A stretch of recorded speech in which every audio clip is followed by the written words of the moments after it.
തൃശൂർ അതിരൂപത KCBC മദ്യവിരുദ്ധ സമിതിയും ചേർപ്പ് ഇടവക യൂണിറ്റും സംയുക്തമായി ക്വിറ്റ് ലിക്കർ ഡേ ആചരിച്ചു.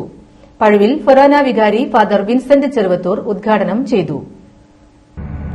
സംസ്ഥാന സർക്കാരിന്റെ മദ്യനയം കേരളത്തെ കുറ്റകൃത്യങ്ങളുടെ കേന്ദ്രമാക്കുന്നുവെന്ന് അദ്ദേഹം ആരോപിച്ചു. KCBC മദ്യവിരുദ്ധ സമിതി തൃശൂർ അതിരൂപത director reverend doctor Devasi Panthalookkaran അധ്യക്ഷത വഹിച്ചു.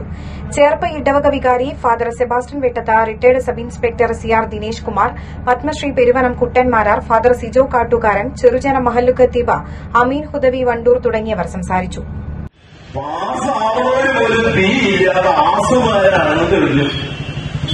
വിദ്യാഭ്യാസ മന്ത്രി പോലും പറയേണ്ടി വന്നു, ഇങ്ങനെ പഠിച്ചത് കാര്യമില്ല. അതുകൊണ്ട് ഫുൾ പാസ് സംവിധാനം നീക്കം ചെയ്തിരിക്കണം. എല്ലാ വിഷയത്തിലും ജയിക്കണം.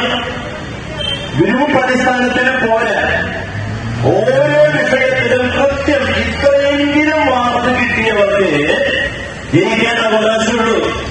അല്ലാതെ ഉണ്ടാക്കിയെന്നും പറഞ്ഞ് 98% വിജയിപ്പിച്ചുള്ള അഭിനവ് ഒന്നു കാണിച്ചിട്ട് സ്വന്തം പേര് പോലും തെറ്റുകൂടാതെ എഴുതാൻ പറ്റാത്തവരെ ഓർത്ത് വിദ്യാഭ്യാസ അധികാരികളൊക്കെ പരസ്യമായി കുമ്പസാരിക്കുന്നത് നിങ്ങളുടേതല്ലേ, കേട്ടതല്ലേ? അപ്പോൾ ഒരു സംവിധാനത്തിന്റെ തെറ്റുകളെ തിരുത്തണം. ആ തിരുത്താനുള്ള ധാർമ്മികമായ ശബ്ദവും ശക്തിയുമുള്ളവർക്ക് അത്